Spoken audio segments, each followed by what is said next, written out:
Olá, você que está sintonizado com Vinha de Luz, um programa da Sociedade de Divulgação Espírita Alta de Souza. Aqui, o seu amigo Murilo Brito, que em nome do nosso querido Mestre Jesus, terá a alegria de estar com você. Fique ligado na programação de hoje. Lindos casos de Chico Xavier. Entrevista. 30 segundos Alta de Souza, mensagem da semana e culto do Evangelho no lar.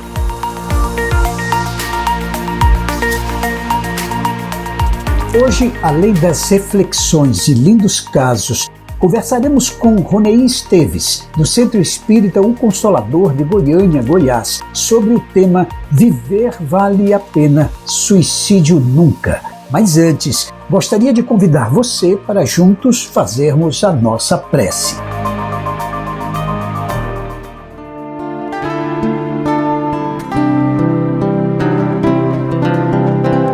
Deus, de amor e infinita bondade, que a tua paz resplandeça sobre tudo aquilo que criastes. Abençoa, Senhor, a nossa vida. Abençoa, Senhor, o nosso caminho, para que continuemos a espalhar o bem. Abençoa aqueles que nos ouvem, os seus lares e familiares queridos, e que o teu amor seja uma luz a nos guiar, hoje e em todos os dias da nossa vida.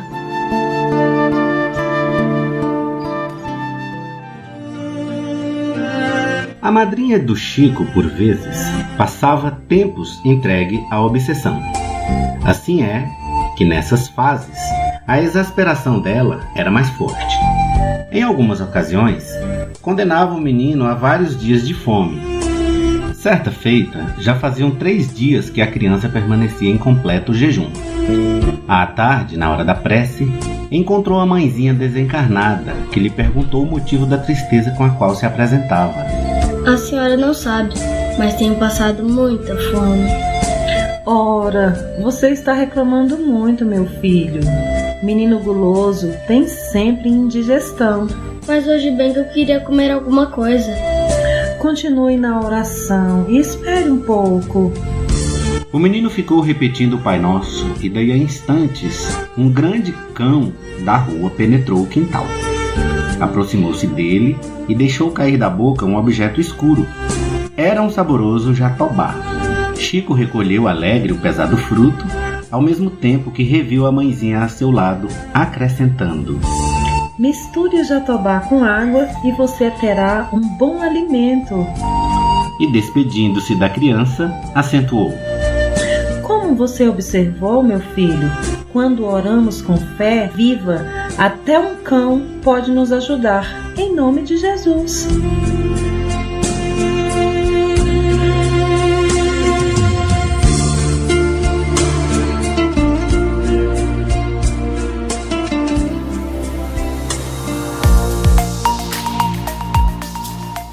Conversaremos hoje com Roneir Esteves, de Goiânia, Goiás, sobre o tema Viver Vale a Pena, Suicídio Nunca.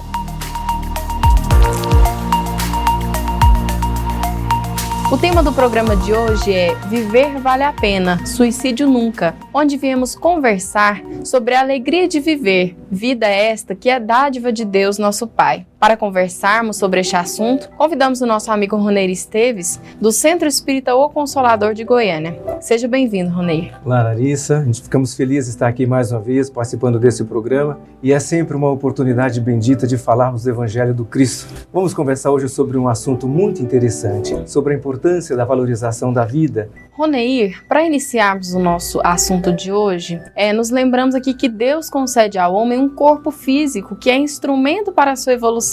Este corpo ele é propriedade nossa ou ele é um empréstimo? Nós podemos fazer dele o que bem entendermos? Nós podemos, Larissa, lembrar do Evangelho que nos diz o seguinte, que Deus nos concede esse empréstimo. E somente Deus sabe, não compete ao homem dispor do seu corpo, porque somente a Deus sabe o momento de tirá-lo. E também nós temos que lembrar que nós somos espíritos imortais e nós aqui nos encontramos depois de um planejamento reencarnatório. E claro, neste planejamento cabe ali a preparação do corpo físico, que é planejado no plano superior da vida. Lá nós encontramos os construtores espirituais, os engenheiros, responsáveis pela elaboração do nosso corpo físico. Instrumento importantíssimo para a nossa ascensão moral e espiritual. E se nós lesionamos e danificamos este corpo físico, que é instrumento para o nosso crescimento, certamente, conforme também nos lembra o Evangelho, nós teremos que reparar ceitil a ceitil pelos males que cometemos. Por quê?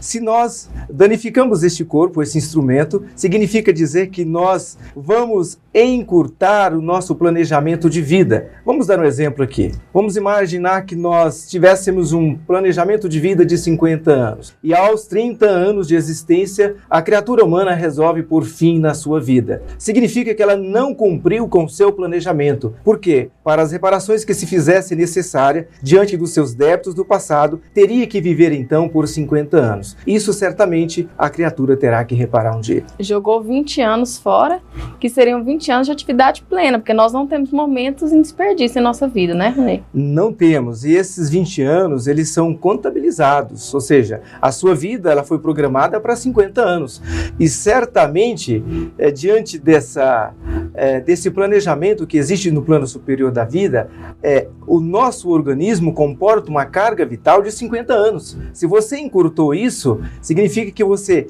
ainda tem de vínculo entre o corpo físico e o corpo perispiritual após tirar-se a vida, um vínculo de 20 anos aproximadamente de atividade. E em alguns casos, Larissa, a situação ela fica mais grave ao ponto de o espírito de um suicida se continuar vinculado ao corpo físico. André Luiz, outras obras espíritas também de outros autores, nos diz que essa vinculação às vezes permanece, vinculando o corpo físico ao perispírito. Existe uma atração irresistível. O perispírito chega a sentir as sensações do corpo físico ainda. Todas essas sensações, a ponto de acompanhar aquele período de decomposição do corpo. Imagina você a dor, a flagelação, a inquietação íntima com que passa esse espírito. Por quê? Porque estava programado a viver 50 anos e ele encurtou a sua vida vivendo apenas 30 anos. Então isso traz graves sequelas ao espírito daquele que retornou à pátria espiritual. Até porque nós compreendemos perfeitamente que a doutrina espírita nos revela que tirar a vida não resolve o problema de ninguém. Pelo contrário, se somos criaturas imortais, significa que a vida continua. E esse Filho de Deus que comete esse crime, certamente comete um crime contra si e trazendo inquietações aos demais, aos seus familiares, e ele vai perceber que ao desencarnar vai se deparar com a surpresa de que a vida continua. Ele continua mais vivo do que nunca. Essa foi a experiência de Camilo Cândido Botelho, quando chegou ao plano espiritual, chegou ao Vale dos Suicidas, se deparou que a vida continuava. Ele, meu Deus, estou vivo, e agora? Roneir, qual a importância, de acordo com o Evangelho segundo o Espiritismo, de se cuidar do corpo e também do espírito? Porque qualquer descuido com esses dois significa que nós estamos lesionando esses dois corpos, não é?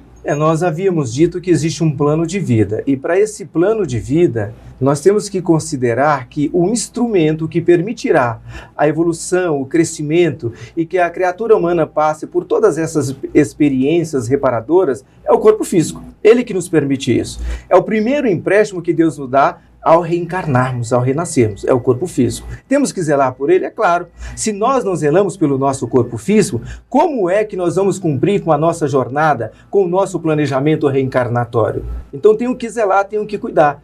E até nos lembra também Joana de Ângeles e os médicos também, que nós devemos cuidar a ponto de que se fala muito hoje na atividade física, nos exercícios, né? Isso é importante também, porque contribui, né? E a própria ciência nos diz que a atividade física, para as pessoas que estão com depressão, lembramos aí também que a depressão normalmente é a gênese, a matriz, a origem dos processos obsessivos mais graves, inclusive a ponto de se passar por etapas sucessivas, chegando, se não se buscar o tratamento, ao processo do suicídio. Então, observa que o exercício físico ele é importante nesse momento porque você libera hormônios que são responsáveis pelo humor, pelo bem-estar, pela alegria de viver. Né? Então, isso é importantíssimo. Roneir, o que é o suicídio, né? Partindo disso que nós já conversamos. Bom, o suicídio é o ato voluntário que a pessoa provoca contra si mesma, o ato de autodestruição, tirando a própria vida. Compreendemos que várias são as causas que conduzem a pessoa ao suicídio.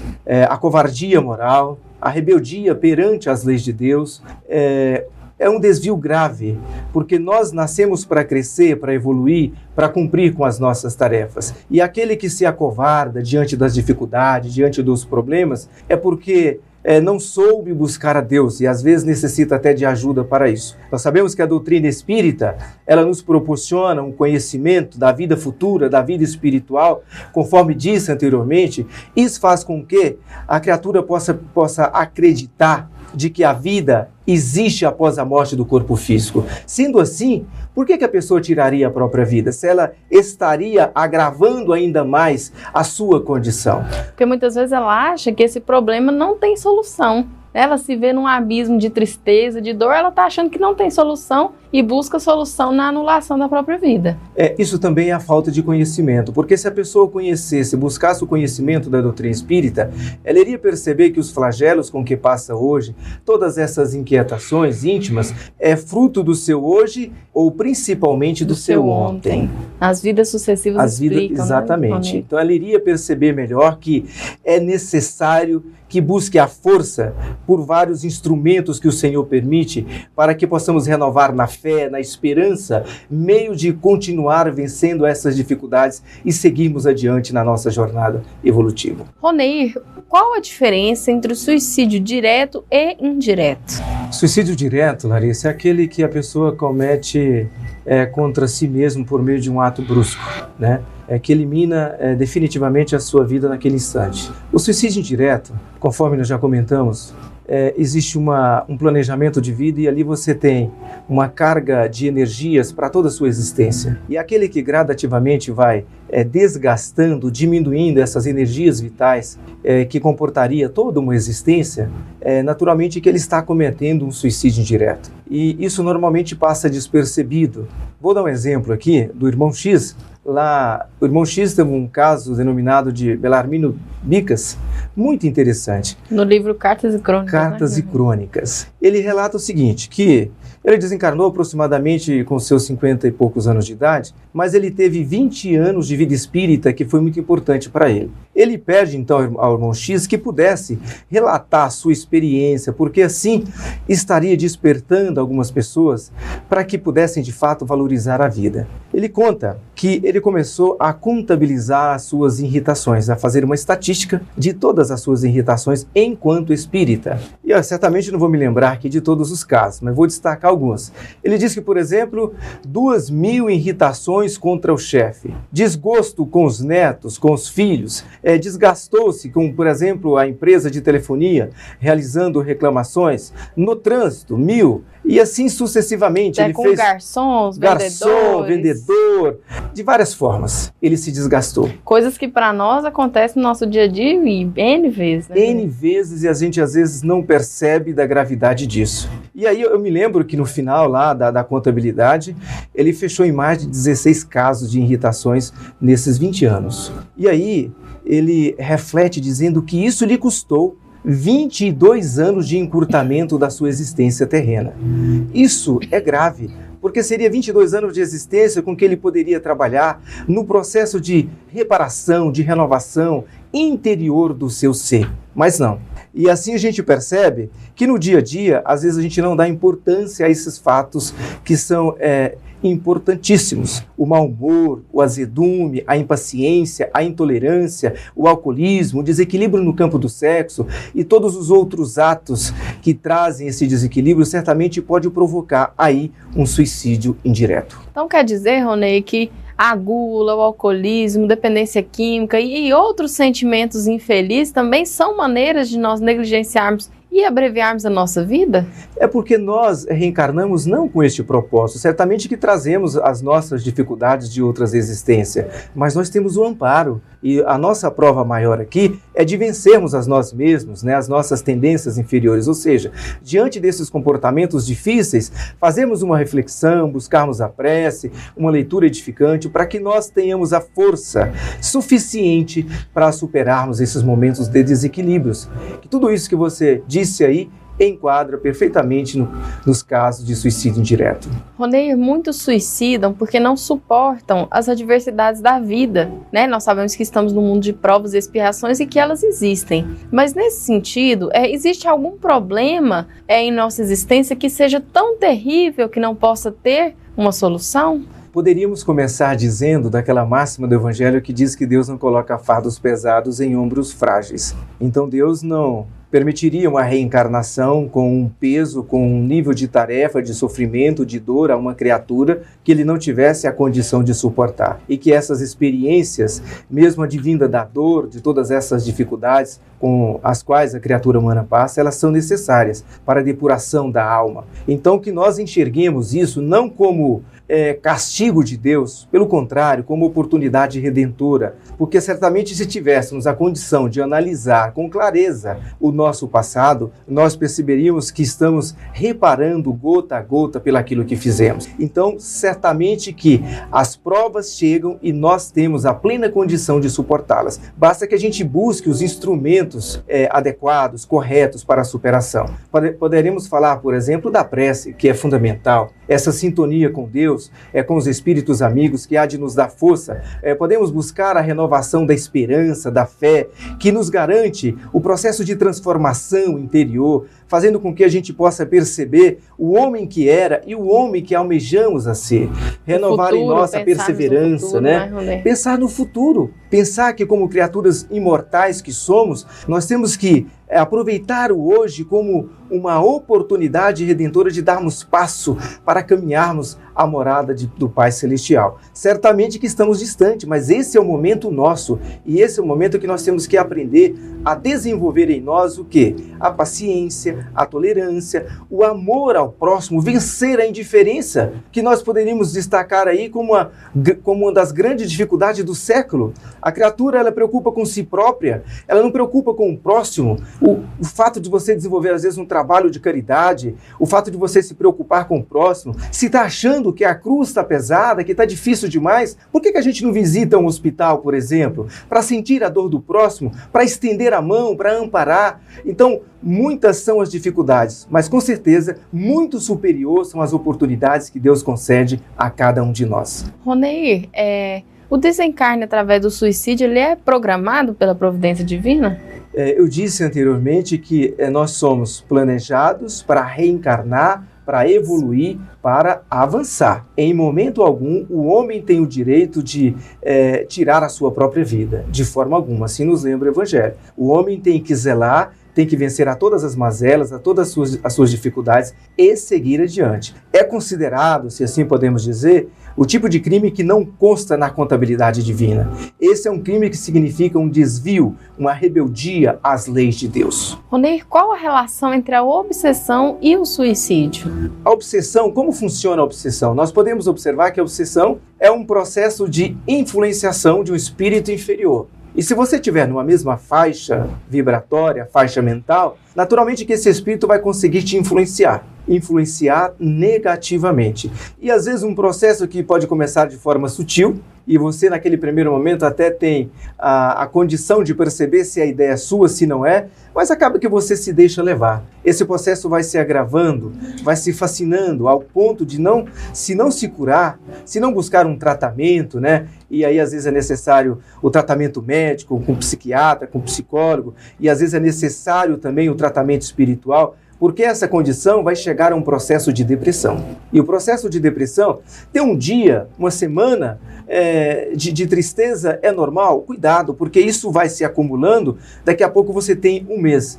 E um mês de depressão não é normal. E você se entrega. Você se entrega. A vida pede o sentido existencial, a tristeza, a apatia, a melancolia. Você não tem forças e nem alegria perante as oportunidades da vida. Então, naturalmente, você precisa procurar uma ajuda médica, uma ajuda num tratamento espiritual, para que você possa revigorar, ter novamente a alegria de viver. Roneir, existe alguma estatística mais atualizada sobre o número de suicídios no mundo? O que esses números alarmantes nos revelam? Esse é o motivo que nós estamos evidenciando a campanha educativa Viver Vale a Pena, Suicídio Nunca. Essa campanha está sendo levada às ruas, a programas, nas casas espíritas, porque nós percebemos, e as estatísticas mostram isso. Para você ter uma ideia, Larissa, hoje aumenta o número de suicídios entre jovens de 15 a 24 anos no Brasil. Nos últimos 25 anos, aumentou em 30% esse índice.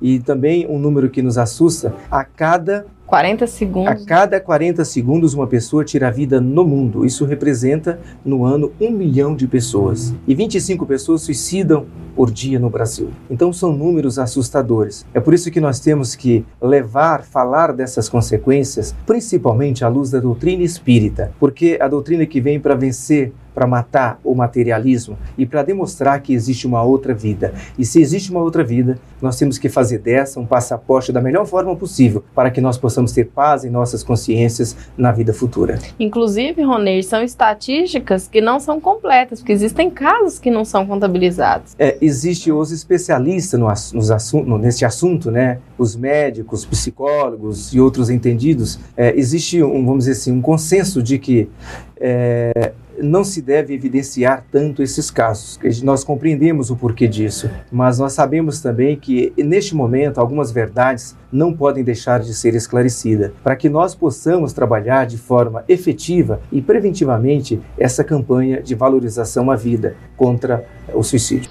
Roneir, o que encontra um suicida ao desencarnar? Gostaria de destacar o livro Memória de um Suicida, de Ivone A. Pereira. O espírito Camilo Cândido Botelho retrata com muita transparência, com muita verdade, até que impacta bastante. Ele que esperava, ao acabar com a sua vida, com um tiro no ouvido, ele esperava encontrar do lado de lá término de tudo. E tem-se a surpresa de que a vida continuava. Ele vai para o Vale dos Suicidas, onde perdura durante muitos e muitos anos, até ser socorrido pelos servos de Maria, encaminhado ao Hospital Maria de Nazaré. E por ali ele passou por longo tratamento, por ensinamentos, por aprendizado, no que diz respeito à valorização da vida, do corpo, na verdade preparando a sua reencarnação, porque ninguém fica livre dos seus erros, terá que reparar, aceitiu.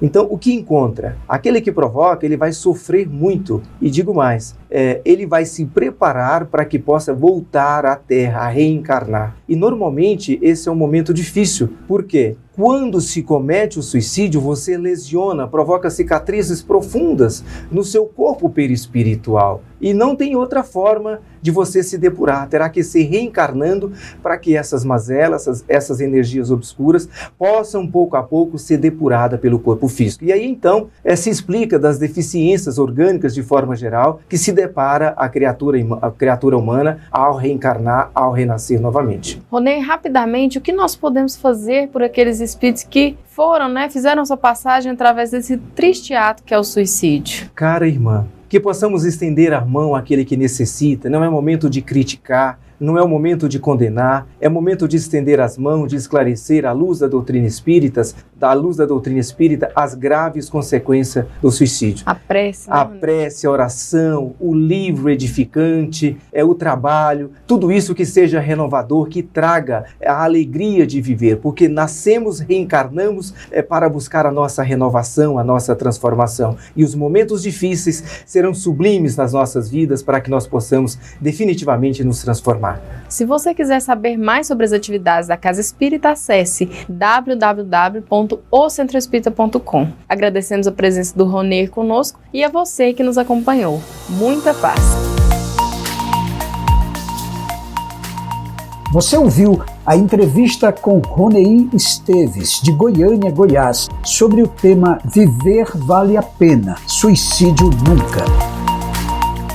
Fique agora com os quadros 30 Segundos Alta de Souza, Mensagem da Semana e Culto do Evangelho no Lar.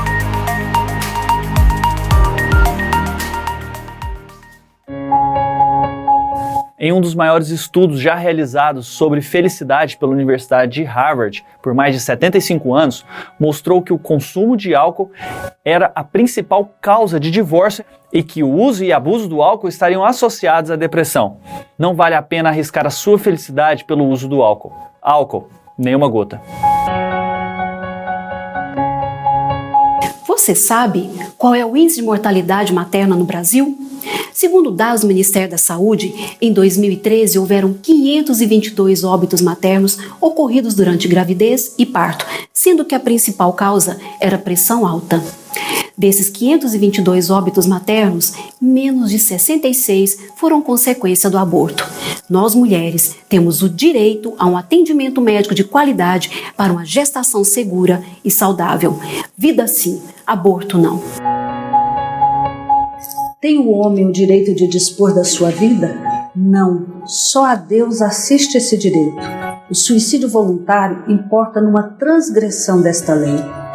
Se você pensa em suicídio, se você se sente triste, sozinho, desamparado, desesperado, peça ajuda. Procure tratamento médico e psicológico.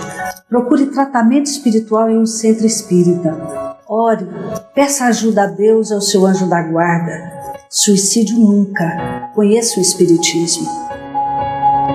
A divulgação de dados distorcidos e imprecisos sobre o número de abortos realizados no Brasil, com projeções exorbitantes, desvia o foco das reais causas de mortalidade materna. Procuram dar uma falsa legitimidade para a criação de políticas públicas que legalizem o aborto no Brasil, a pretexto de melhorar os dados da saúde da mulher. Vida sim, aborto não.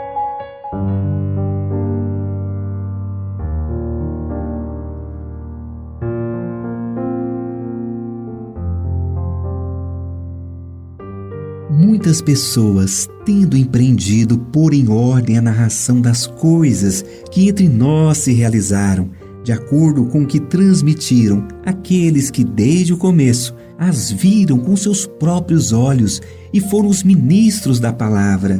Pareceu-me, excelentíssimo Teófilo, conveniente, depois de me haver informado exatamente de como todas essas coisas se passaram desde o princípio, escreveste a narrativa de toda a série delas, a fim de que conheças a verdade acerca do que aquelas pessoas hão dito, o que tudo sabes. Evangelho de Lucas, capítulo 1, versículo de 1 a 4.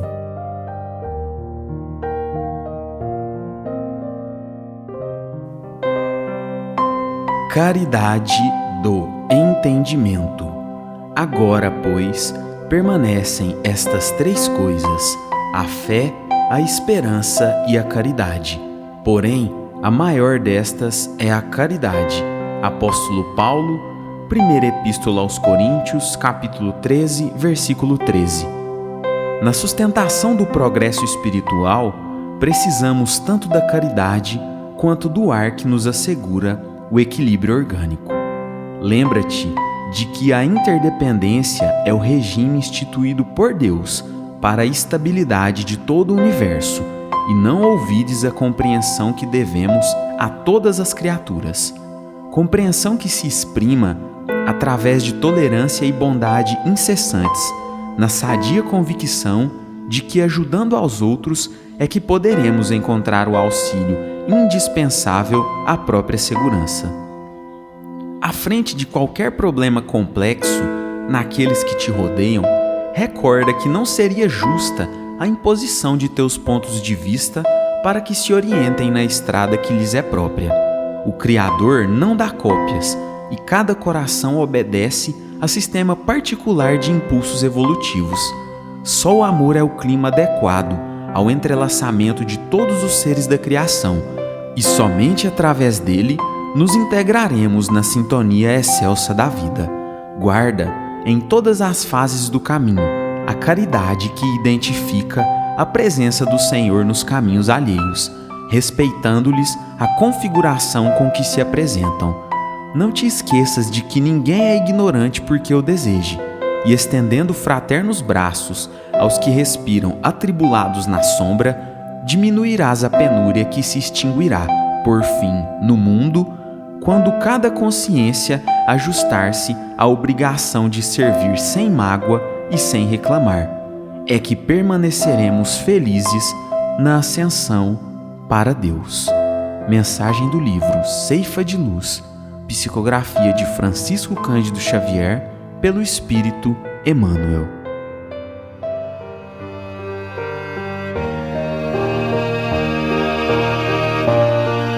Apresentaremos agora uma atividade que proporcionará momentos de paz e compreensão para toda a família.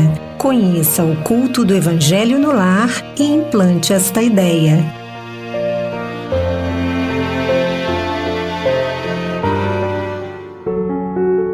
Por quê? Para quê? Como e quando realizar o culto do Evangelho no lar? Respostas a essas e a tantas outras questões daremos neste quadro baseado no Evangelho segundo o Espiritismo e na obra Paz em Casa, Paz no Mundo, Culto do Evangelho no Lar, ambos da editora Alta de Souza. Siga conosco. Respondendo às perguntas por que e para que realizar o culto do Evangelho no lar, o Espírito Teresa de Brito, no livro Vereda Familiar, nos diz: o lar sofre a carência do Cristo, vivo e ativo, em suas engrenagens em processo de emperramento. A família padece a falta dessa divina presença em sua ação cotidiana.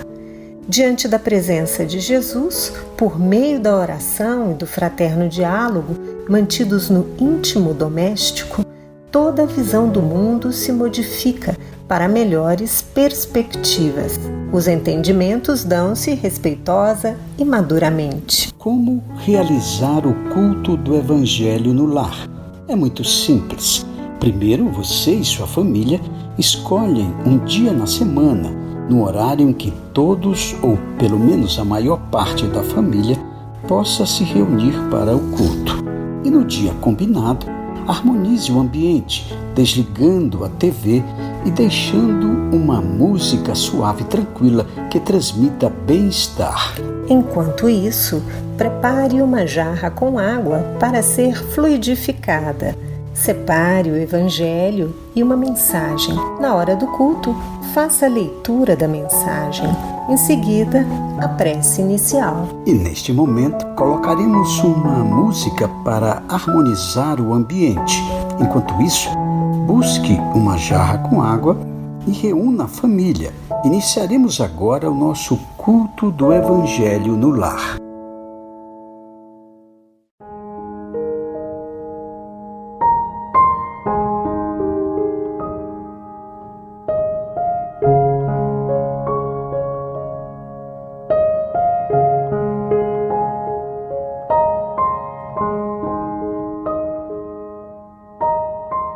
Mensagem: o silêncio fala. Nos dias de provação maior, quando tudo em torno de ti pareça problema sem solução, anima-te mais intensamente ao próprio trabalho. Não compliques a vida com lamentações suscetíveis de prejudicar o caminho dos outros. Não dramatizes os obstáculos em que te encontras perdendo tempo. Continua agindo e servindo para o bem. Teu silêncio falará por ti muito mais. Emmanuel.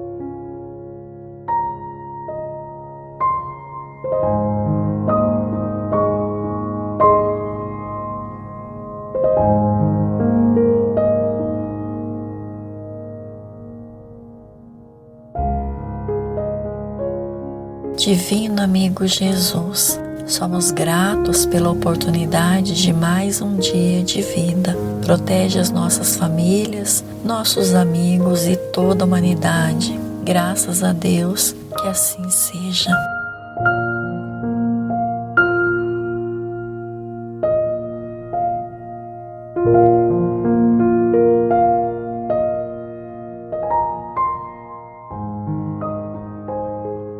Evangelho segundo o Espiritismo, capítulo 1. Não vim destruir a lei.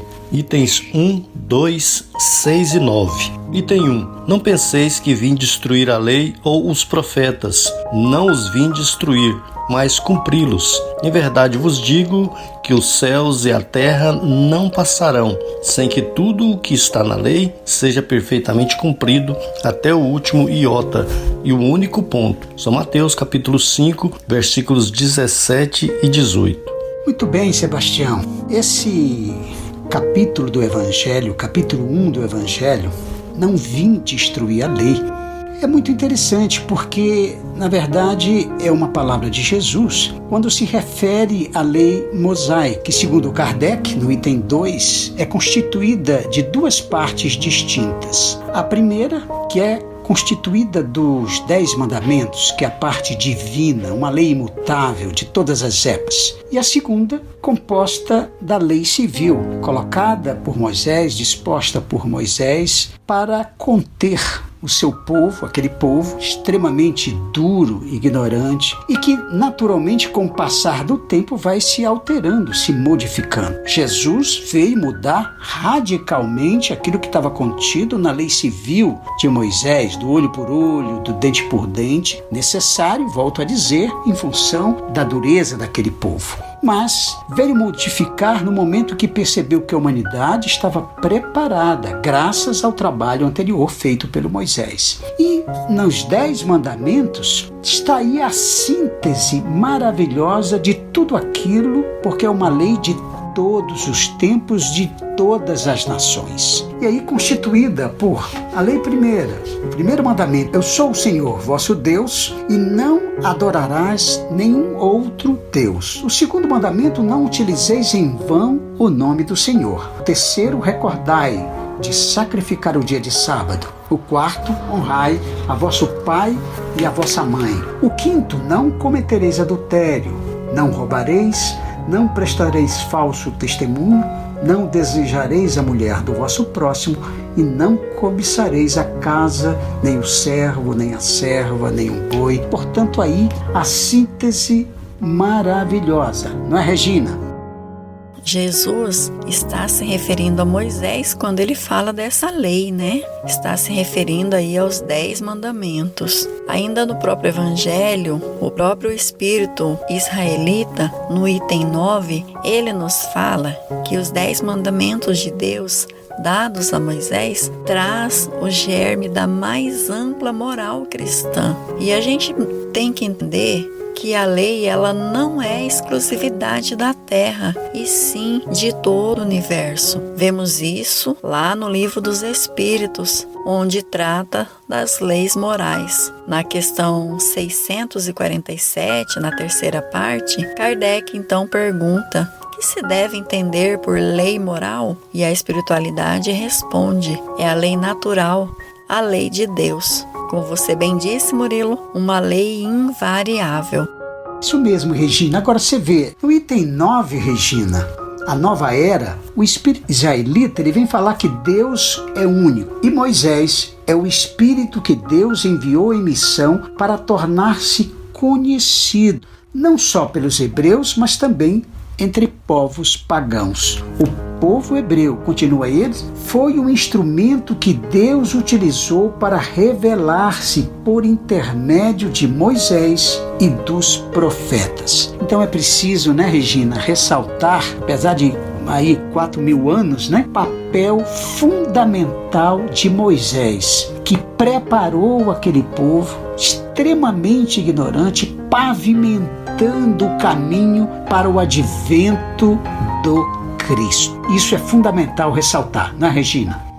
Um vem complementando o outro, né? Moisés era para aquele povo daquela época com seus ensinamentos rudes, e depois veio Jesus com seu amor, com a sua afabilidade, e na sequência nós temos o Espiritismo, que nos traz à nossa época uma melhor explicação, nos fazendo relembrar tudo que Jesus já havia nos ensinado. Isso mesmo, Regina, e a gente tem que mais uma vez ressaltar que a moral ensinada por Moisés ela era extremamente adequada ao estado estado de adiantamento em que se encontravam os povos, a que fora convocado a regenerar. E esses povos quase primitivos, quanto, vamos dizer assim, ao aperfeiçoamento de suas almas, não compreenderam que se poderia adorar a Deus de forma diversa dos holocaustos, por exemplo. Daí a relevância do papel de Moisés, que ao longo de décadas conseguiu conduzir esse povo para um outro estágio. E mais uma vez, preparando, portanto, assim, o advento daquele que modificaria radicalmente as eras, que foi Jesus, que será objeto, naturalmente, de um estudo aprofundado e novo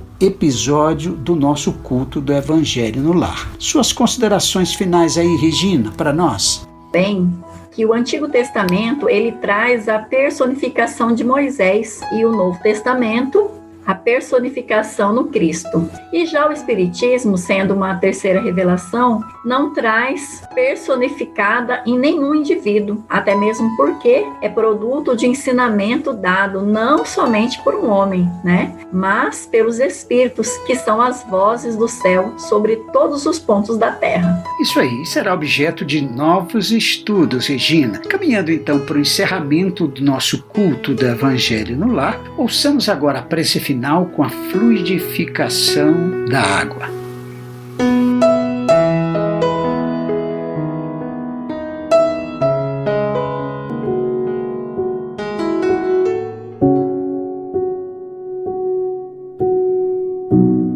Senhor Jesus, divino amigo, estende as tuas mãos generosas, Senhor, e transforma estas águas em remédio para os nossos males físicos e espirituais. Estende as vibrações de amor em benefício de meu lar, Jesus, que aqui possa reinar a paz, a saúde, a tranquilidade. Graças a Deus, que Deus seja louvado. Faça uso da água fluidificada.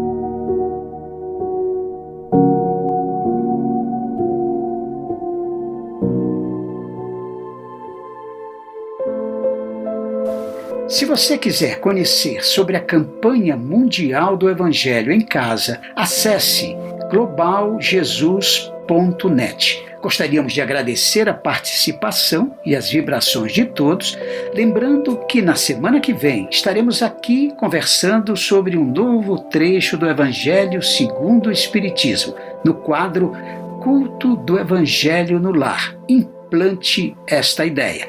Até lá, amigos!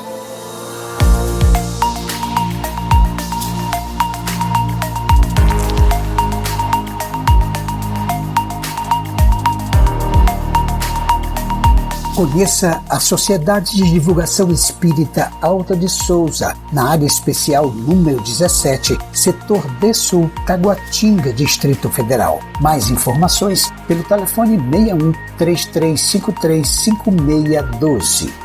Caro ouvinte, chegamos ao final do Vinha de Luz, um programa da Sociedade de Divulgação Espírita Alta de Souza. Obrigado pela sua companhia amiga e até o próximo programa.